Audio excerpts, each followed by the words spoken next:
prior to me moving here, I never done yoga before. Seriously? Yeah, never done yoga before. Movement, meditation, and breath work. So that's definitely helped me get through some of the toughest times in my life. Days where I'm eating a pint of ice cream, right? It's just not too many of those types of days. I have a history of diabetes in my family, and just all those things I would like to just break the cycle. I don't want to just fall right into those. Now, one word to describe your 25-year-old self. 25-year-old self. Welcome back to one more episode of Midday with Ranjay, the show where we sit down with real people, living real stories of resilience and reinvention. I'm your host, Ranjay, and today's guest is someone who proves that you don't have to choose between being a corporate powerhouse and living a life of wellness. She's a 15-year HR veteran, head of human resources for North and South America at Forbo Movement Systems, a certified yoga instructor, and a business elite 40 under 40 honoree. She leads with heart, builds culture that actually works, and believes wellness isn't a perk, it's a strategy. Please welcome the incredible Ms. Dominique Williams.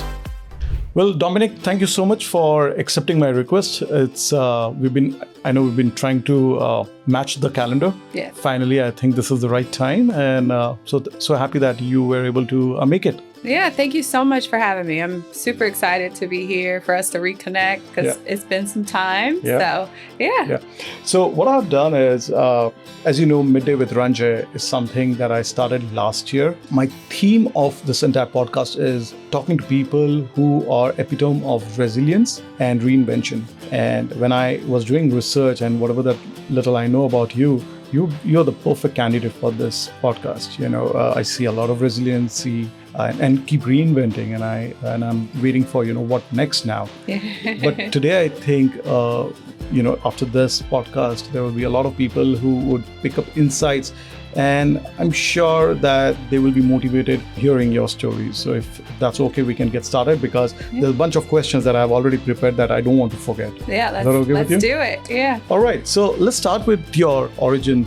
Right. I understand that you were the second of 9 kids growing up in Ohio, coming from a joint family, big family. How did that shape you, who you are as a leader and as a person? Honestly, obviously that was the foundation of who I am, right? Coming from a big family, a blended family at that, not all of us have the same mother and father. So I think growing up that way helped me understand people as a whole, also how people work, and that not everyone's the same. You can grow up and literally have the same experience. 2 people can have the same experience, same mom, same dad, same household, and just have a totally different viewpoint on life, go in different directions. So it just made me have a diversity in how I can approach dealing with other people, and also just now I'm a little more open, I think, than most people who come from smaller families, just in my opinion and observations. Yeah. And one of the things that I believe is that for any successful HR person, they should master the skill of interpersonal conflict. Yes. And growing up with siblings. Yes. I can imagine. So let's talk about your current role, right? Forbo. When you walked into Forbo, there were 2 HR leaders that tried everything, already, failed, and the morale was at rock bottom.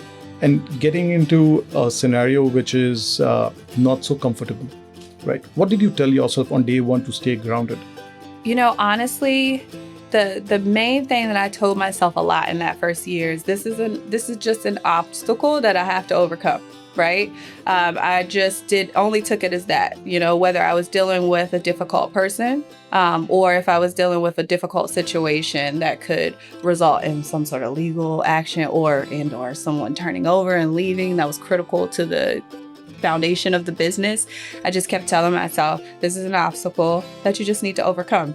And then when you put it that simple, then it's almost like, okay, yeah, it's just an obstacle. I just got to overcome it, and I get to the other side and there'll be another obstacle, but at least this one's behind me. So, yeah. No, but that talks a volume about your resiliency, because, anybody who wants to get into a new career, they really want some kind of a cushioning, some kind of a comfort, but what you're getting into, and taking that challenge head on.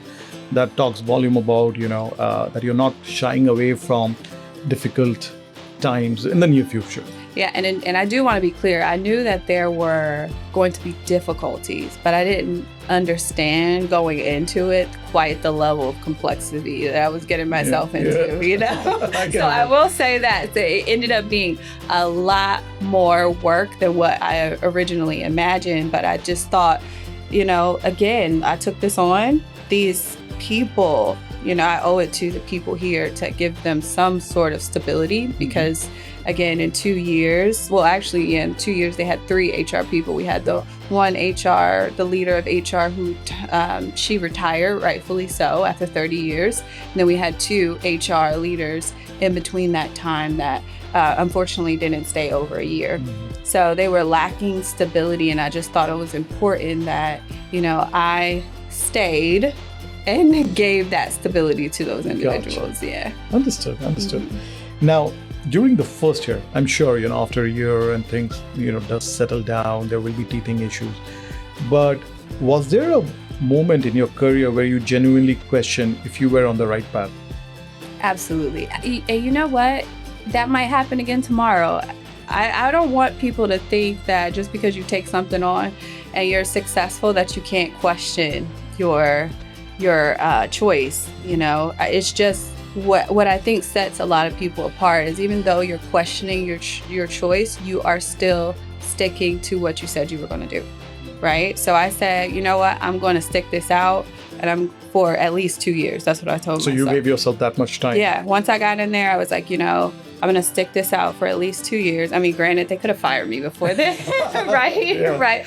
But I said, I'm going to stick this out for 2 years. See how it goes. Obviously, I've been there now going on 4 years, so it went pretty well. But I already made that decision within the first 90 days, right? This is going to be a lot of work, but I want to give the employees some stability, and I am going to stick this out for at minimum 2 years. Yeah. Because I knew a lot of the things. In order for me to see where all my hard work paying off, all of that type of stuff, I needed to be there at least 2 years because there was no way I was going to see the progress just in 1 year. Yeah. Right. Yeah. And I just took that out of my head. You are not going to see any major progress in the first year. We actually did see a lot of progress, but I just went into it knowing like this is going to be a 2-year turnaround. So I'll go a little deep here. So when the noises comes, right? You know what? It's not working. Bad day, bad week. How do you, acknowledging those noises, and then making them in the white noise category. What's your mantra to let not those noise disturb you and bring those self-doubt? Yeah, well, lately it's been I can do hard things. That's one of my mantras. I am a yoga instructor, obviously. Yeah. So yoga definitely helps with that because, you are forced to sit with yourself, quiet the noise through meditation, focus on your breath, which also helps outside of yoga, and move your body, which helps essentially when you move your body, right, and you do any type of exercise, you're increasing your dopamine and other pleasure sensors and lowering cortisol levels. So, naturally, it's just helping you just by moving your body. But then when you compound it with positive affirmations and then breath work and meditation, like you are setting yourself up for a successful next day, right? Because you're leaving all of that behind, even if it's just for 1 hour. Of movement, meditation, and breath work. So that's definitely helped me get through some of the toughest times in my life, whether it be in the workplace or personal. Because during this time frame too, right, not only am I working on all of these things, my sister also passed away. One of my sisters passed away. Yeah. So I was trying to deal with sustaining this business and turning it around, but then also a lot of personal things. And I really had to dig into my fitness journey. I lift 2 days a week on top of doing the yoga, and then really committing to, I'm going to wake up every day and just focus on being the best version of myself. Very cool. In fact, I'm glad that you mentioned about the yoga part of it, because that segues to my next topic, which is reinvention. Right? We hear about your resilience, and I know it. I'm seeing it firsthand. Yeah. Now, now that people know, but most people didn't knew that, they knew you as an HR leader, but you are also a yoga instructor and certified nutritionist. How did the second identity emerge, right? Yeah. Was it planned or did life lead you here? Honestly, it was not planned. So I've been living in Charlotte, North Carolina now for 7 years. Okay. And prior to me moving here, I'd never done yoga before. Seriously? Yeah, never done yoga before. Looking at your Instagram videos and you being an instructor, the kind of stuff that you do, it's hard to believe that. Thank you.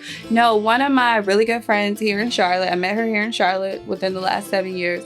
She goes, I do yoga. And I was like, oh, I never done yoga before. She goes, you should come to class. So I was like, okay, well, I'll come to class. And she was like, how many years back was this? This was probably my first year here. Okay. Yeah, my first year here. So about roughly 7 years ago. 17, 18, around that time. Okay. Yeah, so I ended up going to the class with her. She was like the worst person to go to a class with. Literally, I walk into the studio. She's already in the class, checked in, found her spot in the front of the class. Mind you, I've never done this before. Didn't give me, it was hot yoga on top of that. Okay. So I go in there and just because of who I am, I, go through the class and I give it my all. I was horrible, obviously. It was my first class. But and you're saying you have never done yoga before that? Never done yoga before. And then, but it was just like, I was so tired. I was so challenged. And then at the end, the cool down, the meditation, I was like, I love this. Very cool. So I ended up just sticking with it for like a year straight. And then I would go to, her name's Mallory, and it's at Y2 Yoga. I was going there like consistently. And Mallory came to me one day and was like, we're doing teacher training. You should be an instructor. And I thought, I've only been doing this for 1 year. How can I become an instructor? And she was like, you should do it. And I was like, okay. Yeah. Then the rest was history now. Yeah. And what, 6 years as a yoga instructor? Yes. And then you upgrade yourself, become a nutritionist? Yes. Like that? Yeah. So I became a nutritionist because I opened up a meal prep franchise. And we were doing assessments for nutritional assessments, and we were just kind of following protocol from the franchise, which I no longer have this franchise anymore. We ended up selling, but we were just following the protocol. And I just felt like, well, a lot of people were calling me a nutritionist at that time. And I kind of felt like a fraud not being one. But then I have this nutritional company. So I thought, okay, I'm going to go get ISA certified. So I'm a ISA certified sports nutritionist. Yeah. What is so fascinating is between the discipline, right? It's very easy to start something. And you see January, first week, second week, how many people enroll in the gym. But to continue those things for a period of 6, 7, 8 years, it's really fascinating because there are days where you don't want to do it, but you still do it, right? And pushing yourself. So I think it's a perfect, that shows your mental strength. Right, especially when the days when you don't want to do anything, you just want to relax on the couch and eat whatever that you want to. Yeah. And I'm sure you would have days like that. Absolutely. Yeah, I have days where I'm eating a pint of ice cream. Right? It's just not too many of those types of days. I think it's really important that if you do want to change something about yourself or get into, a healthier lifestyle, if you want to have resilience, you really need to pick one thing and get in a routine of doing that pretty often, right? Whether that is, okay, every morning I'm going to wake up and I'm going to commit to saying a prayer or an affirmation if you're not a spiritual person, right? You commit to doing that every day. And it's going to be days that you fail, but okay, just because I failed, that doesn't mean I'm never going to do it again. Like it's days where I skip the gym, right? But then you commit, but I'm going to get back on track as quickly as possible. And I think that's what builds resilience, is just making the commitment that even if I fail, I'm going to just keep doing it anyways. Yeah. No, that's amazing. Now, you're also reshaping in a way what HR means, right? From compliance to wellness and culture. Now, is that final reinvention of a profession, or you're trying to reinvent yourself? Honestly, because you mentioned somewhere you like the new version of yourself, right? After that first class. So are you trying to reinvent the HR, reinvent yourself? Yeah. Honestly, I don't think it's a reinvention of myself, but I do think it's a reinvention of my current company and why I started pushing the health and wellness as much as I have been is because since I've been there, I think we've had a total of, now we're up to like 7 deaths.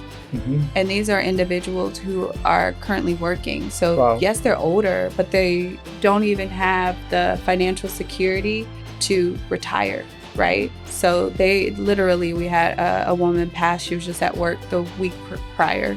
Oh. And then got hospitalized over the weekend, and then she was gone, right? And when it first happened, because we have older staff, it's manufacturing, and they've been with the company, and this is their first job out of high school. So when it first happened, I thought, okay, maybe this is an anomaly, right? And then it kept happening. And then, I just kind of looked around a little bit. We still have smokers, I feel like millennials, I think we're just naturally a little healthier than the previous generations, a little more health conscious. But with our staff now, just looking around, we have a lot of smokers. They're not really eating healthy. You can visibly look at them and tell that they're not the most healthiest person. Are they walking around completely sick? No.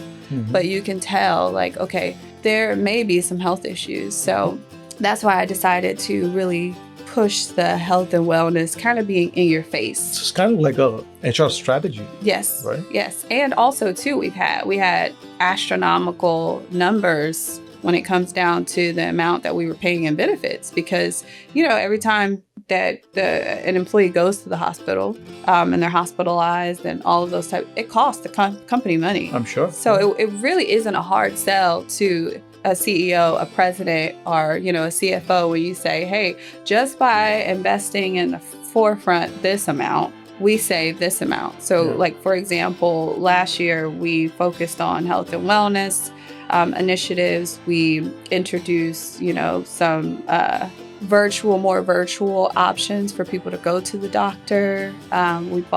We bought some trainers on site to help with stretching. We've done some different meditation stuff, the offerings that they're allowed to have.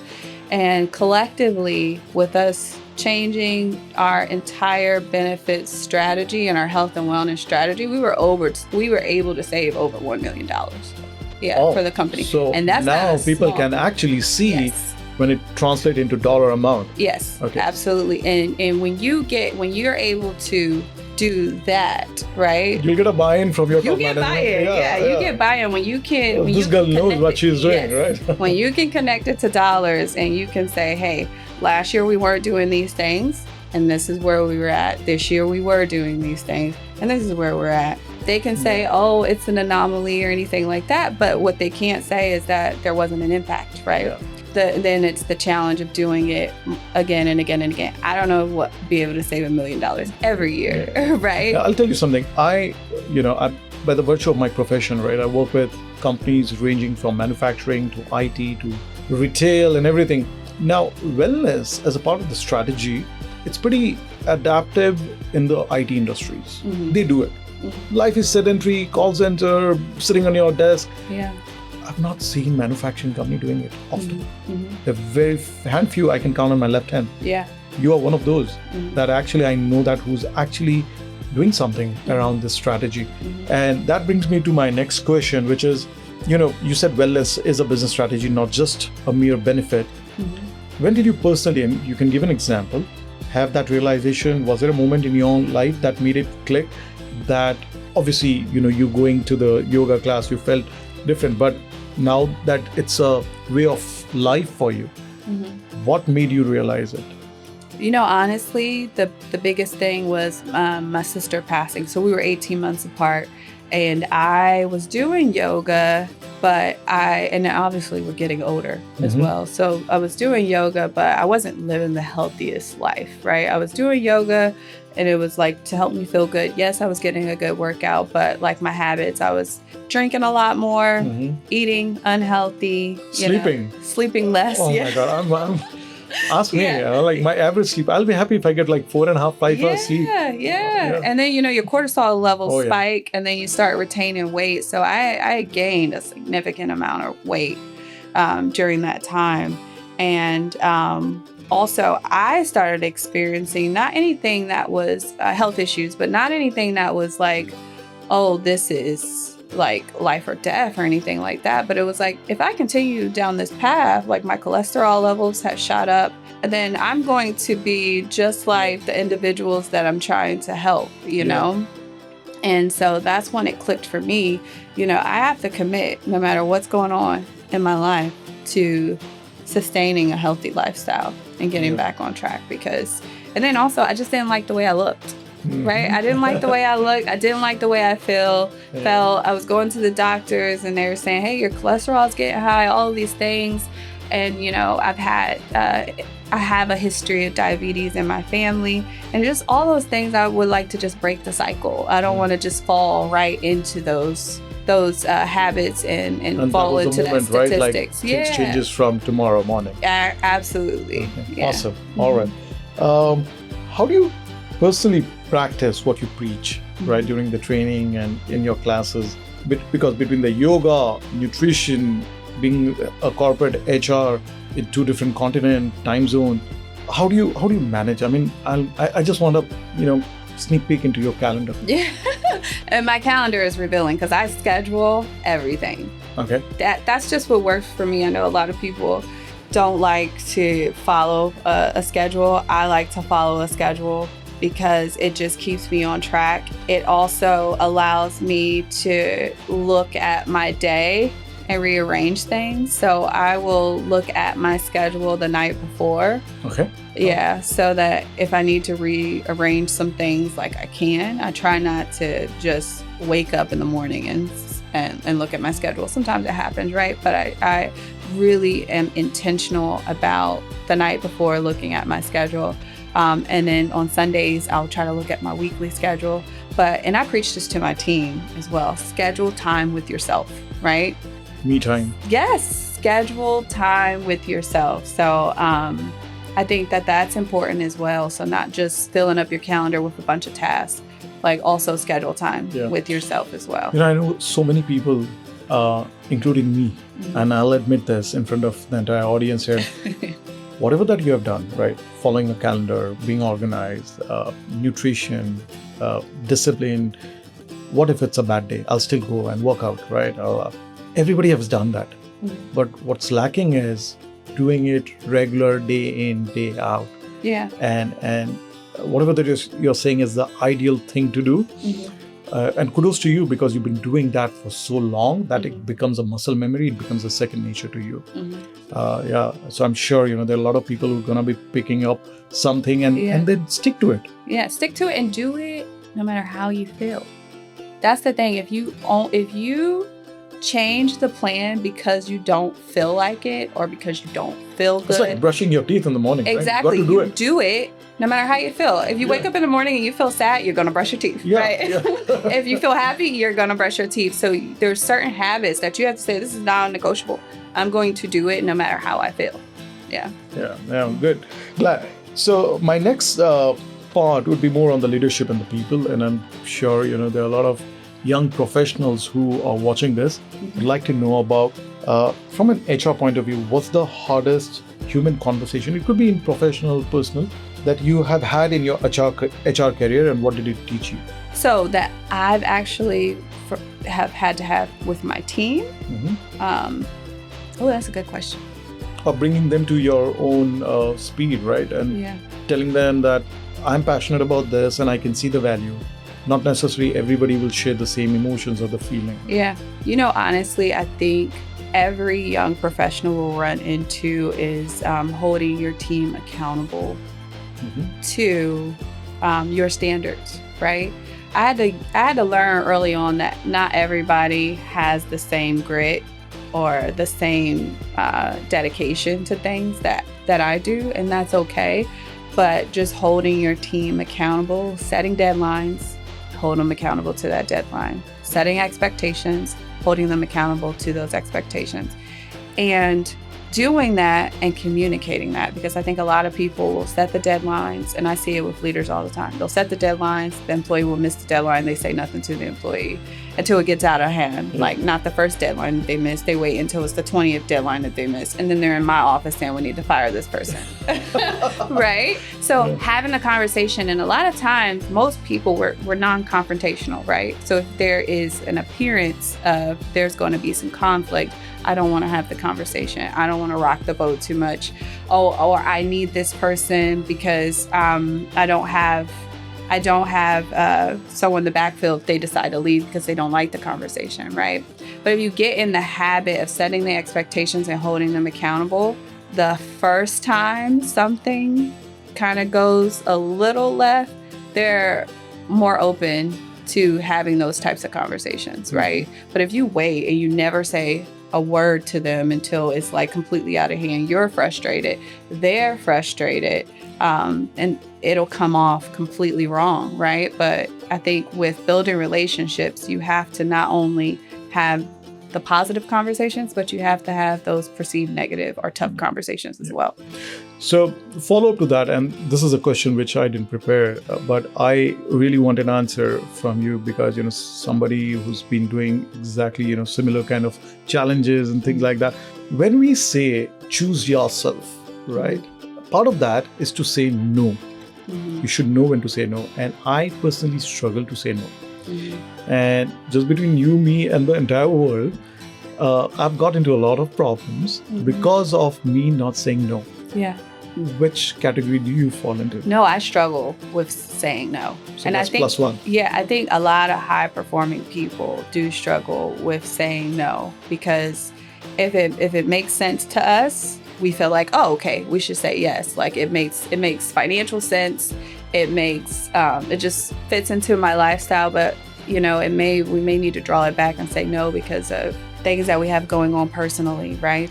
Or we have too much on our plate at the time, and this is just bad timing. And it's something that I am actively working on is, choosing myself. And also when you come from a big family too, it's really hard to you're taught to share, you're taught to look out for your younger siblings, your older siblings. Do you think it's the empathy level is pretty high that we get into their problem and try and understand and he or she must be going through a tough time. Let's help it. And you realize, oh man, I shouldn't have done that. Yeah, absolutely. Absolutely. That's something that I have to actively work on, is to take a step back and say, no, this is not good. You know? Yeah. All right. The next question is, you and I, we met almost a year back in Miami. And you were recognized as the Business Elite 40 Under 40. What do young professionals get wrong about building a career with impact? What did I get wrong? So let me rephrase. Today, young professional, 19, 20, and I can tell you, I've met so many young folks, I didn't know what I was doing in 20s. And these guys are very clear what they want, right? One of the biggest things that, I'm sorry, I'm giving a slight part of the answer, is that the instant gratification is pretty high for them. They need it immediately. 100%. They don't like to fail.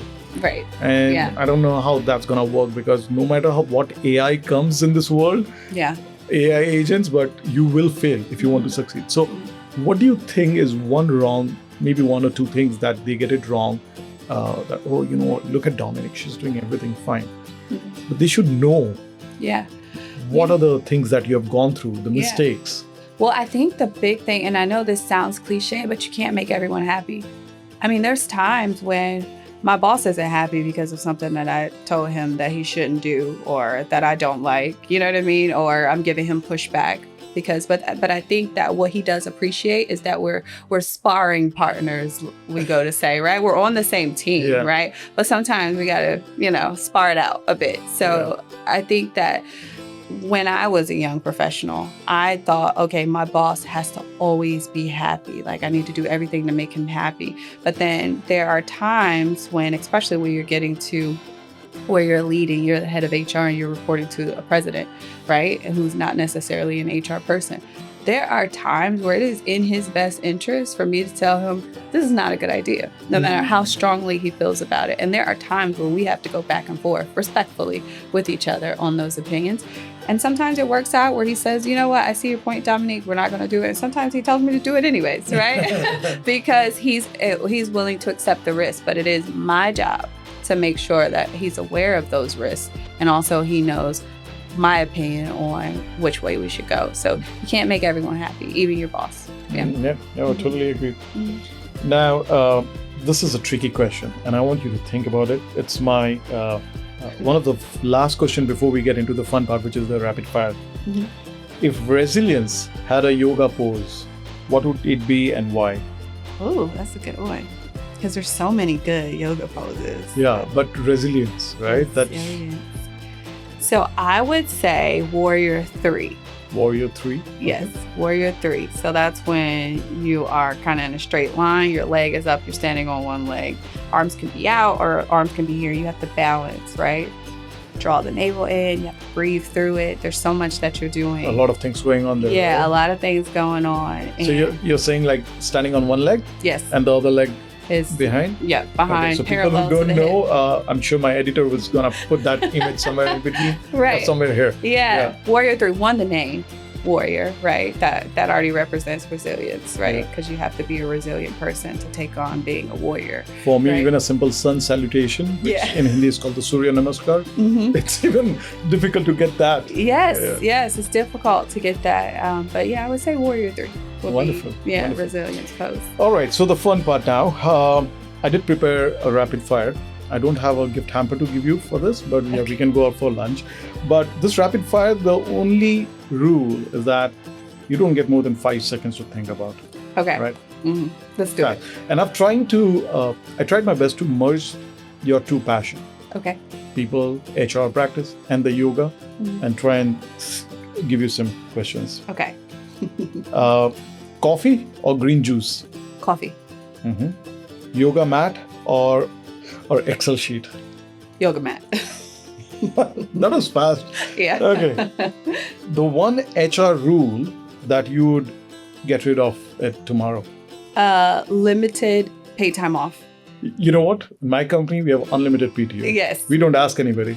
Exactly. Yeah. So limited paid time off, 100%. But I strongly believe, and I'm digressing from this topic here because I've realized in my organization, the moment you give unlimited PTO, there'll be, one or two people who are going to be misutilizing it. But 99% of the people, they don't take off. Exactly. They just need that power, that I have the power to, take off anytime. Take off whenever I need to, yeah. Okay. Interesting. Morning person or the night owl? Morning. Okay. The last thing that made you laugh out loud? Talking to one of my friends. Yeah, we're having a conversation. Okay. Now, one word to describe your 25-year-old self. 25-year-old self. Dreamy. Very dreamy. But you're giving an execution to that dream, right? Yes, you're giving absolutely. a shape to that now. Yes. Okay. Now, you can have, you said coffee, right? You can have coffee with any leader, dead or alive. Who is it and why? Any leader, dead or alive? I would. It could be political leader, sports, anybody. Honestly, I think it would be President Obama. Yeah. Great choice. Yeah, I think that we would just have a great conversation. I would just ask him about his time in the Oval Office and So, the most stressful job, right? Yes, and how he does exactly. that with a humor. With the humor, young children at the time. Okay, interesting. What's your go-to pump-up song before a big meeting or before your training? Go-to pump-up song right now? So it changes, right? Yeah, it changes. Yeah. So right now it's Taste by Coco Jones. Interesting. Okay. Yeah. Which I just like the song itself. Yeah. So that's a rapid fire, and you did really well. Thank you. Right? Now, as I said, this podcast gets viewed by a lot of young professionals, right? And the whole idea was that if one person also learns something from our guests, right, from their experience and everything, be it in Indonesia, Cambodia, and South Africa, I think my job is done. Now, what would you tell a 20-year-old watching this podcast that the importance of failure? I would say the importance of failure is to give yourself grace through the failure, right? Don't beat yourself up to the point where you're scared to do anything else. Give yourself some grace, but make some action from that failure, right? Let that fuel you to doing better, right? Not being one of those people who, oh, well, I failed, so I can't do this, or oh, I'm scared to do anything, or I'm just gonna go into my cave. Like, no, let that fuel you to be better. Learn from it and move on as a better person. Yeah. Because in today's day and age, as I said, I was talking about the instant gratification. People think that, oh, everything wrong is happening with me, right? One heartbreak or one fail in exams or not getting the first or second rank. Because in my company, we look at, okay, if you're trying, you're failing, right? We wear badge as a badge of honor. If you don't fail, I don't know, right? If everything is hunky-dory for you, that means something is wrong in my interview process. Do you also look into those aspects while interviewing for your people? Yeah, absolutely. So we talk about failure in the interviews and we ask for examples. But what I'm looking for more importantly is, from that failure, how you overcame, moving forward, right? Okay. So what did you do? What did you do? What were some of the actionable, what'd you learn from it? Yep. If you just say, oh yeah, I failed and then I just never did it again, or I never had that experience again. Like, to me, that just means that you stopped, right? Failure made you stop, made you isolate yourself in some instances. So I just I look at more what was the outcome of the failure, not necessarily the failure itself. Right. Yeah. Now, did you realize that when you talk to so many good people, and this is not part of the podcast question, but it's been already 45-50 minutes that we've been chatting. That's the beauty of, talking to you or somebody like that. Thank you. So this is the end of podcast, Oh, wow. That came fast. Yeah, I can talk a lot. Yeah. My friends say I can talk to a cactus. Like, if you go to a bar by yourself and you're next to me, you got a friend in me. Very good. Very good. No, but thank you so much for taking your time. I mean, just understanding about the resilience and the reinvention, getting to an unknown territory where you just came out from Discover and you're getting into Forbo. You talk about the trigger moment about your sister there, and the act of doing it again and again and again. Boring, do it. Yeah. Don't feel like, do it. Right? I'll take it easy. It's my birthday. Do it. So, those are the kind of stuff that I want to deliver by this medium. And I think you did an amazing job in bringing those elements. So thank you so much, Dominique. Thank you. Thank you so much for your time. Yes. Have a good one. All right. Yeah. And that's a wrap on today's episode of Midday with Ranjay. Dominique, thank you for showing us that resilience isn't just something you survive. It's something you build every single day. If today's conversation moved you, share it with someone who needs to hear it. And please do not forget to subscribe, leave us a review, and tell us what you think. And please follow us on social media so you never miss a story like this one. Until next time, keep showing up, keep rebuilding, and remember, your midday moment could change everything. See you soon.